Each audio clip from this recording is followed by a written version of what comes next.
आज हम आपको एक प्राचीन कथा जो सत्य घटना पर आधारित है आपसे शेयर करेंगे, आपको सुनाएंगे।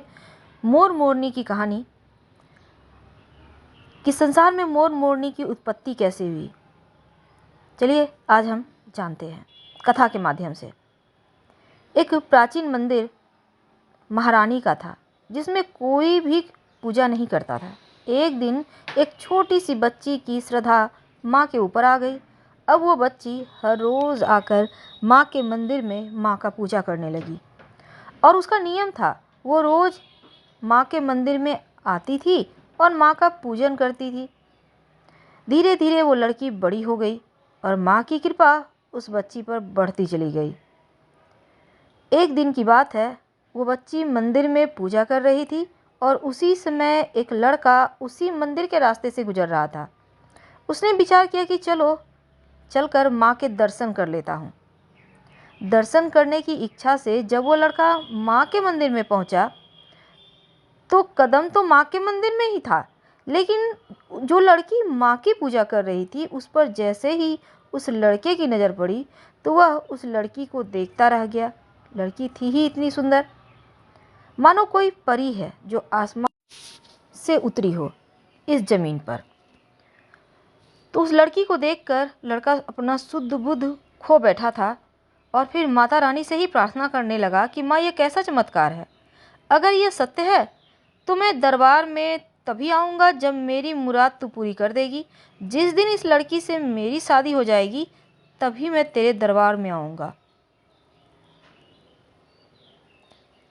अब उस लड़के ने माँ से चूँकि ये वरदान मांगा था, वो लड़का इतना कह के वहाँ से चला जाता है और मैया की इतना कृपा थी कि उस बच्चे पर माँ ने उस बच्चे की इच्छा पूरी की और उनकी महिमा से उस लड़की से उस लड़का का विवाह हो गया। दुल्हन घर में पहुंची और वो लड़का भूल बैठा कि माँ से मैंने तो अपना सर चढ़ाने का वादा किया था। और जब लड़का ये बात भूल गया तो माँ को क्रोध आ गया। माँ ने उसे याद दिलाने के लिए गांव की कुछ महिलाओं को उनके घर भेजा और गांव की औरतें जब माँ के आदेश से उसके घर पहुंची और दुल्हन का चेहरा देखा तो एक ही बात कही कि माँ, तेरी अजीब लीला है, तूने कितनी प्यारी जोड़ी बनाई। और लड़के ने जैसे ही यह बात सुनी कि इस लड़की पे तो सारी कृपा माँ की थी और ये लड़की जो मिली है मुझे माँ की कृपा से मिली है, तो लगता है इस बात को भूल गया मैं, आज मुझे याद आया है। चलो माँ के दरबार में चलते हैं और माँ को मनाते हैं। इसके बाद लड़का अपने छोटे साले को लेकर और अपनी पत्नी को साथ लेकर उसी मंदिर में पहुंचा माँ के दरबार में, और पत्नी और साले को बाहर खड़े रहने को कहा और कहा कि मैं मंदिर के अंदर जा रहा हूँ। इसके बाद इतना कहकर लड़का माँ के मंदिर में प्रवेश करता है और जाकर सबसे पहले माँ का पूजा किया। पूजन के बाद मैया की तलवार निकाली और अपना सर धड़ से अलग कर माँ के चरणों में अर्पित कर दिया, जैसा उसने माँ से वादा किया था। बहुत देर हो गई, मंदिर से कोई आहट नहीं आई। तो लड़की कहने लगी अपने भाई से कि भैया जरा मंदिर में जाकर देखो तो जीजाजी अभी तक लौटे क्यों नहीं। तो साला मंदिर में प्रवेश करता है तो देखता है एक तरफ जीजा का सर पड़ा है और दूसरी तरफ धड़ पड़ा है। घबरा कर कहने लगा कि माँ, मैं अपनी बहन को कैसे मुंह दिखाऊंगा और क्या कहूँगा मैं अपनी बहन से। कुछ देर हुई, हृदय अकुलाया, मंदिर के अंदर फिर साला आया। साले को हुई चिंता बड़ी, जीजा की देखी लाश पड़ी।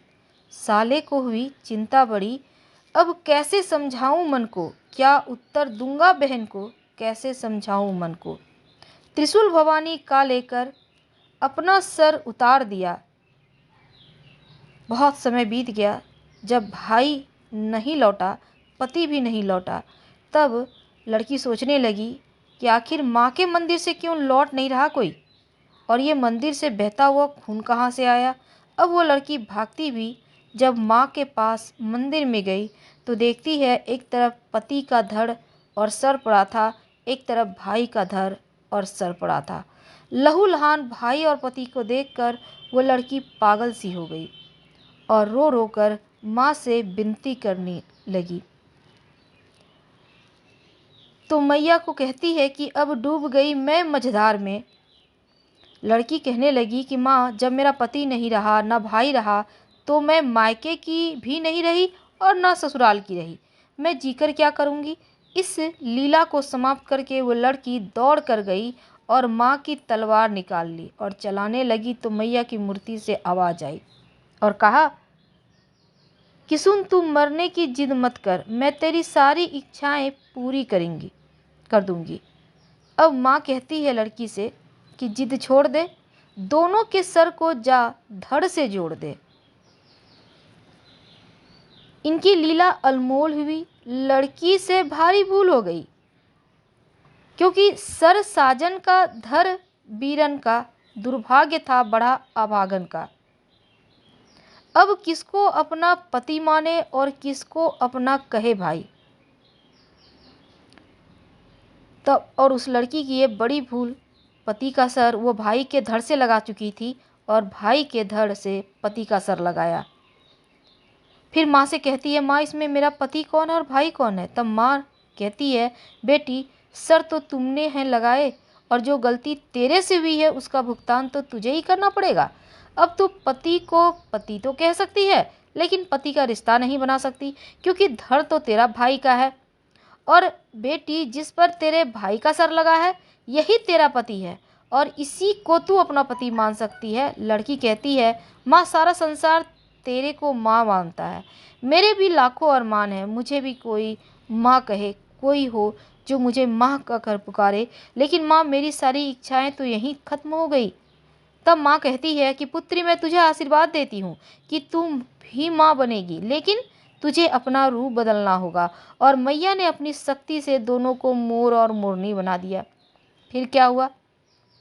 माँ ने कहा, अपने पति का सुख नहीं पाएगी तू।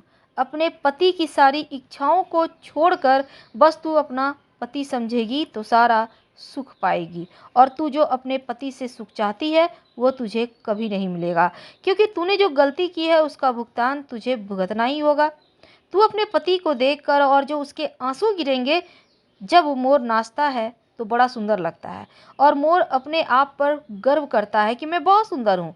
लेकिन जब मोर अपने आप को देखता है, खुश होता है, जैसे ही पैर पर दृष्टि पड़ती है तो वो रो पड़ता है, क्योंकि वो पैर उसके भाई के हैं और मोरनी छुप करके देख रही है और मुख से जो झाग निकल रहा है, मोर की आंखों से जो आंसू गिर रहे हैं, उसको मोरनी पीती है और गर्भ धारण करती है।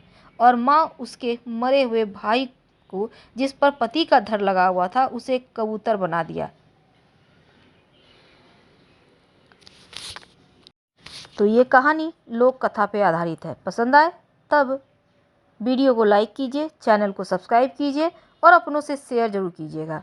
कमेंट में हर हर महादेव लिखना मत भूलिएगा। धन्यवाद।